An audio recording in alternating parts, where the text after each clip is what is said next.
Rematch is less about wonder goals and more a calamity of errors. A beautiful mess of own goals, shank shots and keepers diving like they've just stepped on some Lego. One minute you're pulling off a silky pass, the next you've slide tackled the ball into your own net like a pissed up Sunday League legend. And the best part, none of it is AI. Every single disaster class is being controlled by another human, making the chaos all the more sweeter. It's Rocket League, but with football boots. And I'll be honest lads, it's served up some of the biggest laugh out loud moments I've had all year. The unpredictability, the sheer absurdity of it all, it's football carnage in a comedy sketch. But here's the problem. For every bit of joy it brings, Rematch drops the ball in other areas. It's missing meat on its bones. We're talking basic as brick mechanics, bare bones features and design choices that'll have you pulling your hair out quicker than a dodgy VAR decision. Now Rocket League weren't perfect when it launched either, so the real question is this: is there enough on the pitch here for Rematch to one day claim the crown? Put the kettle on, grab a cuppa and let's go balls deep into today's review.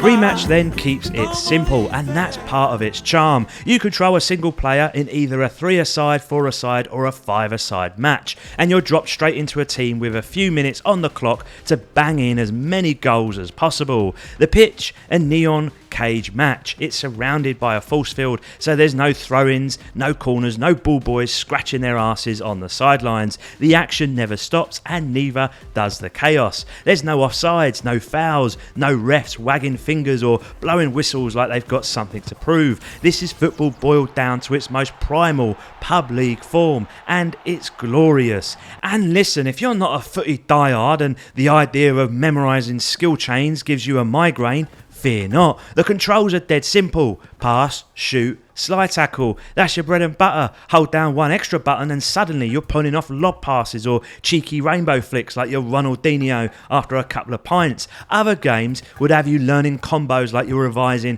for a math test, but here it's just 2 taps and a prayer. The flow of each match is bang on too. You're never sat there twiddling your thumbs. There's always something kicking off. When you're not leading the charge, you're pegging it back to defend like your life depends on it. It's constant action, fast, frantic and gloriously daft. You've got a little stamina bar that drains as you leg it around, but double tap your sprint and boom, you trigger a cheeky little burst of speed powered by its own mini bar. And the goals, absolute chaos. Half volleys from range, rainbow flicks past bewildered keepers, headers from angles that defy physics. My personal favourite though, clattering a player from behind who's through on goal, full Roy Keane mode, knowing there's no ref to whistle you back into your box. Pure utter filth. The banter of course is the cherry on top. Screw up and trust me you will, and the emote abuse comes thick and fast. Watching someone sarcastically spam "good job" while your keeper's doing the splits in no man's land is my new favourite hobby. It's savage, it's stupid, it's pure banter, and I decided to create the most woke type player I could possibly muster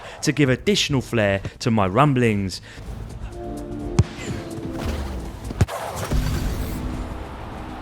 Thanks, mate. Good job. Thanks. Good job. Thank you. Thanks, mate. We got this. So far, it's all sounding like footballing fairy tale, and rightly so. There's a cracking game buried in here, one that knows exactly what it wants to be. Fast, simple and funny as hell. It strips away all the fluff and just lets you have a laugh, whether you're banging in goals or booting the ball straight into your own face. But and it's a big one, there's a lot missing under the hood, and that's where the problems start, because for all the laughs, for all the brilliance in its chaotic simplicity, we're still staring down a $30 price tag, and when you start peeling the layers back, you'll quickly notice how thin the offering really is. We're talking bare bones modes, limited progression and a general lack of polish that makes it feel more like a promising early access title than a full fat launch. Take those game modes for example, they're proper bare bones. Yeah, the 4v4 plays a bit differently to the 3v3, but outside of that, there's bugger all to write home about. No special modes, no mutators, no creative twists, just the same rules over and over again until it starts to feel less like footy and more like a fitness drill. Where's the chaos? Where's the flair? Imagine a mode with unlimited stamina so everyone's constantly sprinting like gremlins on speed. Or what about extending slide tackles to cover double its normal length? Smaller goals for sweaty tryhards, giant goals for pub league glory seekers. Maybe even the keepers can do double length dives so they can fling themselves about the place like a fish on a dance floor. Hell, throw in some power-ups while you're at it, just in a separate mode. Give us flaming volleys, heat-seeking headers, banana shots that swerve like your Uncle Dave after 6 pints. There's so much here for variety and madcap custom games, but right now it's missionary style when it needs a bit of Kama Sutra. As it stands, after a few hours, the fun starts to wear thin, the repetition kicks in, the novelty wears off, and without those extra bells and whistles, you're craving something with a bit more spice, and dare I say it, a bit Rocket League. And that brings us nicely to the next cock-up on the pitch. The goals, or more specifically, a particular type of goal. Here a player shoots the ball purposefully over the bar, keeper panics and leaps like a salmon on meth, and the ball rebounds off the back wall, lands perfectly at the striker's feet, and boom, volleyed in like it was planned all along. I've seen this same bloody sequence more times than I've seen Arsenal bottle a title race. It's just annoying. It's an exploit, and whilst I respect the hustle, it breaks the flow and feels like a cheap party trick. They need to tweak that zone above the goal, maybe make it super bouncy so the ball has less predictability in that particular area, or soften it up so the keeper actually stands a chance of catching it on the rebound. And while we're talking about goalkeepers, bless them, they need a bit of love too. Now right now they've got 3 moves. The full stretch for the camera Hollywood dive, the awkward vertical hop like someone shoved a firework up their arse, or the scramble to the ground to stop players tapping it in. What they're missing is a proper run and catch animation, something to deal with crosses. A few more animations, a little more logic, and you'd bring a lot more balance to the back line, because right now every cross in the box is a lottery and the keeper is usually holding the losing ticket. And then we get to my final grumble, the control scheme. It's not just clunky, it's proper who signed this off levels of unintuitive. Now, to be fair, button mapping is on its way, it says so on the menu, so I won't go full hairdryer treatment on it, but what I will rant about is the bloody camera, because it's quite simply a mess. You've got 2 choices, one whereby you can lock it onto the ball and it sounds promising, right? Well, wrong. It's nowhere near as snappy or clever as Rocket League's system. It feels more like trying to film a dogfight with a bloody drone in a wind tunnel. Or 2, you could stick with the default camera where you control it, which is only recommended if you fancy having an aneurysm mid-match. Here's the issue, shots have to be accurate, so your camera needs to be facing the goal if you want to aim your cursor properly. But if your mate's got the ball and barreling it down the wing, then you've got to swing the camera just to see what's happening, and by the time the ball reaches your feet, you're facing the corner flag and shooting like you've never seen a football in your life. Same goes for defending. If the ball's pinballing around in the box, especially with that shot that hits above the goal, you'll be wrestling the camera with one thumb, trying to slide tackle with the other thumb, and somehow keep your player moving in a direction with whatever limb you have spare. Which brings me full circle. I told you earlier how much I laughed during those ridiculous goals, and I did.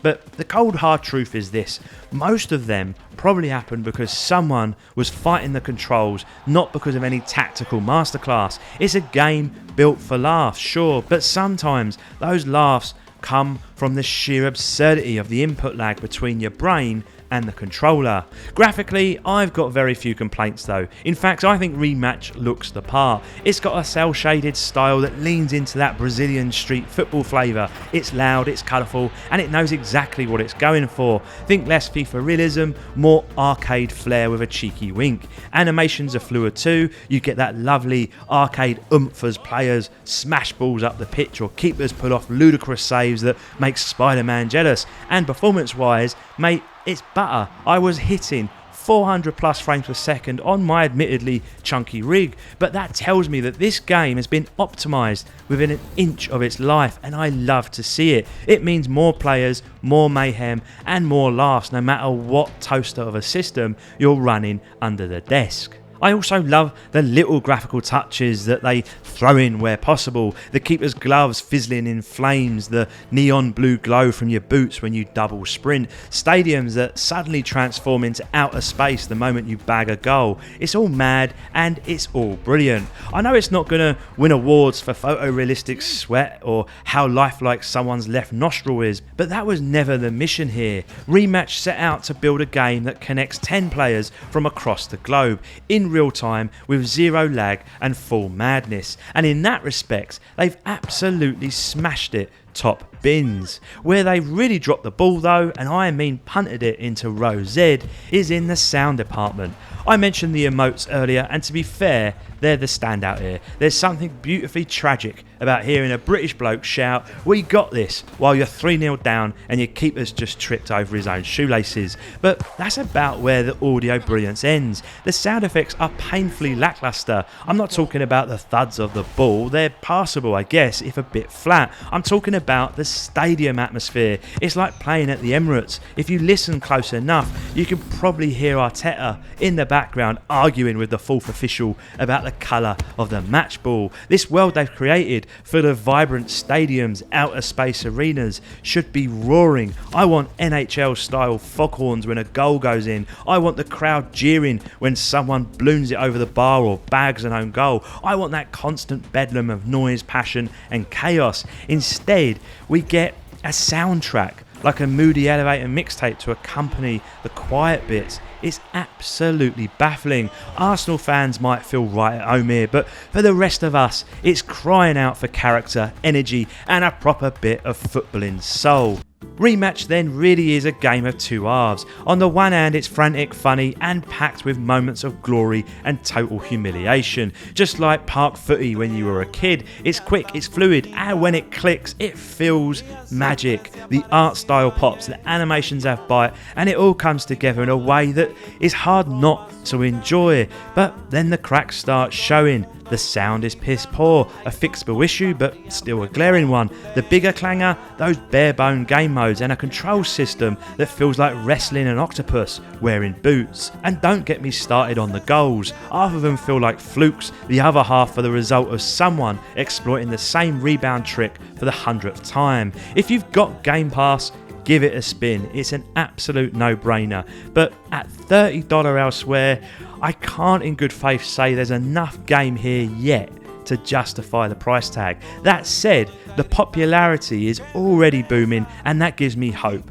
The foundation's solid, the potential is massive, and if they can deliver on extra modes, cosmetics, stadiums and smooth out the rough edges, well then Rematch could easily take the crown as one of the most addictive online games on the pitch. Until next time my lovelies, love to you all, Reggie out.